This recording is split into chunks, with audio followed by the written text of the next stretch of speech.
This is the Daily Divide. Parliament's passed another major Resource Management Act shake-up, this time aimed at speeding up consents while the government works on a full replacement. The bill forces councils to approve certain energy projects within a year, lets Auckland and Christchurch opt out of medium-density housing rules, scraps heritage protection for Wellington's Gordon Wilson flats, and eases freshwater rules for farmers. It also allows discharges into waterways if the councils expect improvements within a decade, and requires more housing near Auckland's new rail link station. RMA Reform Minister Chris Bishop calls it sweeping change, cutting red tape, boosting housing, and helping drive growth. But the Greens say it's rushed, piecemeal, and will worsen environmental damage, accusing the government of permitting significant harm to already degraded waterways. The changes take effect within days, with a full RMA replacement promised by 2027. Auckland Māori Studies Professor Margaret Mutu is blasting Education Minister Erica Stanford's decision to strip Te Reo Māori from new early reading books, calling it a dangerous, racist, and a breach of Te Tiriti. The policy, approved in October, bans Māori words except names from new ready-to-read Phonic Plus books for 5-year-olds, after claims they might confuse children.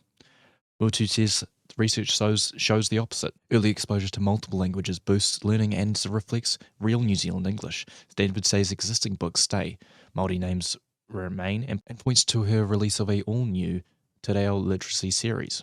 Secondary school teachers will strike next Wednesday after rejecting what they call the lowest pay offer in a generation.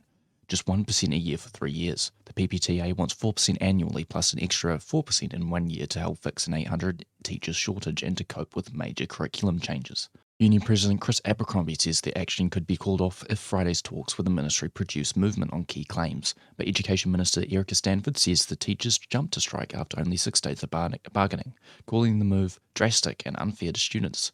Public Service Minister Judith Collins calls the PPTA of a cynical yearly attack on students, noting teachers also get an annual pay step increase of up to 7.5%. Rolling strikes are planned for September, with different year groups affected each day, just weeks before final exams. The PPTA insists no one wants to strike, but says fair pay is essential to attract and keep teachers in the classroom.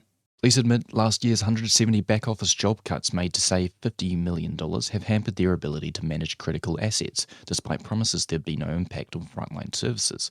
A Treasury report ranked police worst out of 16 agencies for asset management, even as they face cabinet order to improve. Among the problems, around 900 of their 5,300 Bushmaster rifles are more than 20 years old and past their end of life, with only 500 classed as new. A rifle replacement tender went out in June, but Treasury says the whole asset management overhaul is still 5 to 7 years away and depends on new funding. Police say all firearms are safe and well maintained, but concede the corporate cuts reduced expertise and resilience in asset tracking.